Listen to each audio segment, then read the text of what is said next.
त्रिपाठी जी, कैसे देख रहे हैं इसको आप? अब ये वक्फ पर अनर्गल बातें ना फैलें या मुसलमान को जोड़ा जाए?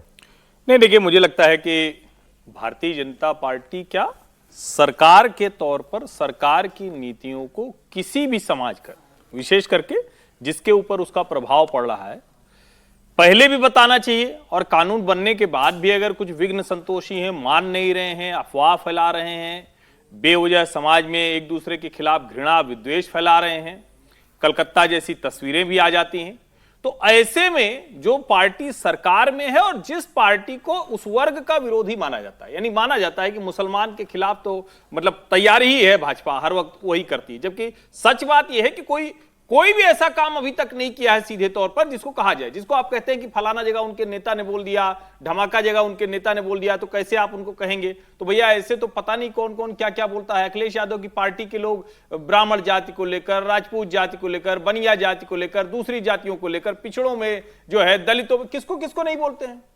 ये नारे कौन कौन से कितने गंदे गंदे नारे आए, क्या उसके बाद ये कह दिए, लेकिन मुसलमान के सामने भाजपा को खड़ा रखना है। ऐसे में यह बड़ा महत्वपूर्ण है कि भारतीय जनता पार्टी अपना पक्ष लेकर उन तक जाए, बहुत बेहतर तरीका है।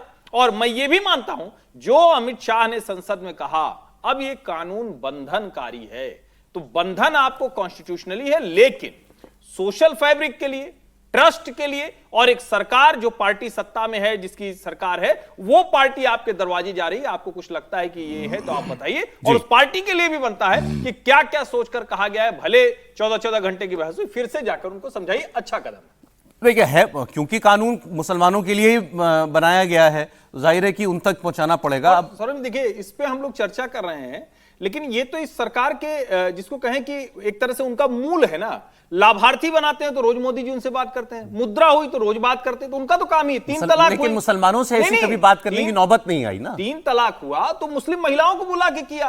तो मैं ये कह रहा हूं, भले मुसलमान एक वोट न दे, भले मुसलमान अटल जी के समय से भी शायद कम वोट दे रहा है, भले ही कुछ कुछ भ्रम होता रहता है, लेकिन सरकार का काम है, पार्टी का काम है उनके तक आउटरीच। देखिए, मैं उनका जो प्रेस रिलीज है वो भी आपके लिए, उसके कुछ पॉइंट्स, 2-3 पॉइंट्स वो पढ़ देता हूं जल्दी से।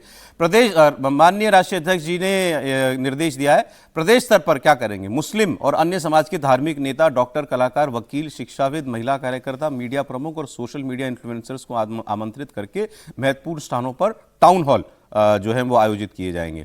जिला स्तर पर सभी जिलों में मुस्लिम समुदाय के प्रभावशाली व्यक्तियों को शामिल करते हुए नागरिक संवाद आयोजित किए जाएंगे। प्रेस कॉन्फ्रेंस और प्रेजेंटेशन के साथ मुस्लिम समाज के प्रमुख व्यक्तियों के साथ संवाद बैठक का कार्यक्रम किया जाएगा। और मंडल स्तर पर प्रत्येक मंडल में मुस्लिम महिला संपर्क, वो कार्यक्रम जो है वो आयोजित किए जाएंगे। आपको याद आ रहा है कि ऐसा एक स्ट्रक्चर्ड मुस्लिम आउटरीच प्रोग्राम हुआ हो पहले? मुझे याद नहीं है कि इस तरह का कोई मुस्लिम आउटरीच स्ट्रक्चर्ड प्रोग्राम हुआ हो, बल्कि मुस्लिम के साथ आउटरीच पर भी कोई बड़ा प्रोग्राम हुआ हो, ऐसा भी मुझे नहीं लगता। लेकिन अच्छी बात है, मगर मेरे हिसाब से बहुत देर की है।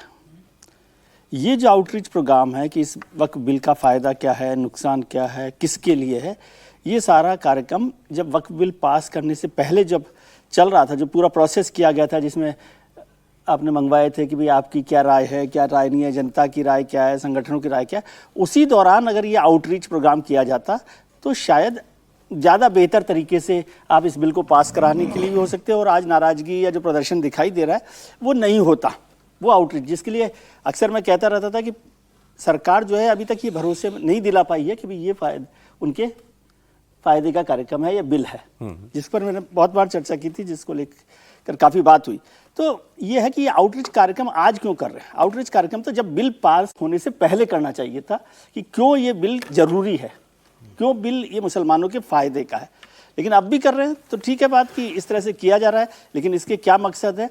और उससे भी बड़ी बात, अभी तो मैं सोच रहा हूँ जो आपने नाम दिए, जो संगठन का जो काम है वो ठीक है, लेकिन भारतीय जनता पार्टी के 2 बड़े नेता हुए मुस्लिम नेता अभी जो हैं, शाहनवाज हुसैन साहब और मुख्तार अब्बास नकवी साहब, जो लंबे समय से काम करते रहे और उस दौर में भी काम करते रहे जब मुसलमान शायद भारतीय जनता पार्टी को एक अनटचेबल पार्टी के तौर पर देखता था जी।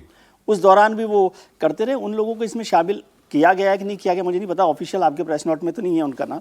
तो ऐसे लोगों को भी उसमें शामिल करें और दूसरे लोगों को शामिल करके आउटरीच प्रोग्राम बनाए। लेकिन उसमें ज़रूरत क्या है, ये बिल को समझाने की ज़रूरत है।